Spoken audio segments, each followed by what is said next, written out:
In the small, weathered coastal town of Greyhaven, storms were a way of life. But tonight, the sky was pure, visceral fury. Lightning tore across the horizon, and waves slammed against the cliffs like 1,000 enraged fists. Inside a small, flickering radio tower sat Officer Daniel Cole, an old Coast Guard operator. He had dedicated over 30 years to this post, warning ships, guiding sailors, saving strangers. But tonight, the ocean's roar was louder than his radio, and somehow lonelier. Daniel was consumed by regret. His son, Michael Cole, was a captain at sea. They hadn't spoken in years. A bitter, pride-fueled argument had ripped them apart. Hurtful words, silence that lingered too long. Daniel always intended to call, but never did. Suddenly, through the static, a weak, desperate voice cut through the noise. "Mayday! Mayday! This is the Aurora. We've lost power. Taking on water. Coordinates..." Then silence. Daniel's heart seized. The Aurora. That was his son's ship. His hands shaking, he grabbed the microphone. "This is Greyhaven Coast Tower. Do you copy? Aurora, come in." No answer. He tried again and again. The memory of their last harsh exchange was a physical weight on his chest. Why didn't I call him? Every nearby rescue team was grounded. The storm was too savage. No one could reach them. Daniel did the only thing a father could do. He kept calling, turning his formal duty into a final, desperate plea. Daniel's voice, usually steady and professional, was now thick with raw emotion. "Michael, if you hear me, son, listen carefully. Stay calm.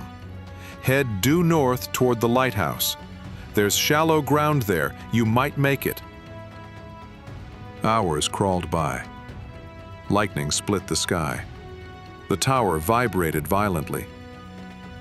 Daniel remained glued to his chair, hands trembling, refusing to rest. He was sending a message of forgiveness and guidance into the abyss, hoping his son could somehow hear the truth of his heart.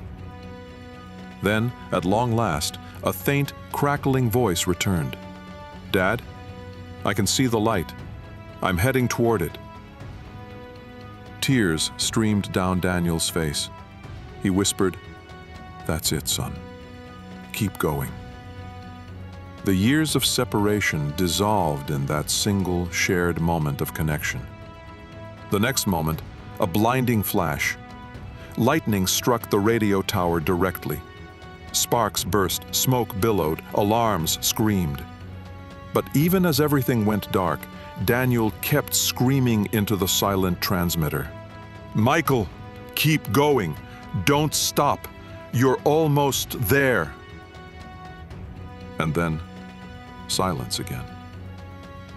The tower's power was extinguished forever, and with it, Daniel's last breath. The next morning, the storm had passed. Rescue teams reached the coast and found the Aurora shattered against the rocky coast. Most of the crew were lost. But Michael Cole, he was alive, unconscious, still clutching a small, useless radio receiver. When Michael finally awoke, a rescuer said quietly, "Your father's last message saved you." Michael's lips trembled. He whispered the question that was his final, silent apology. "He's gone, isn't he?" The rescuer nodded sadly. Lightning hit the tower, 30 seconds after his final call. Michael turned toward the open sea. The waves rolled gently now, calm and peaceful. And for the first time in years, he whispered softly into the wind, "Thank you, Dad." Moral of the story: Sometimes forgiveness comes too late, but love never does. Even when voices fade in the storm, a father's heart keeps speaking until his very last breath.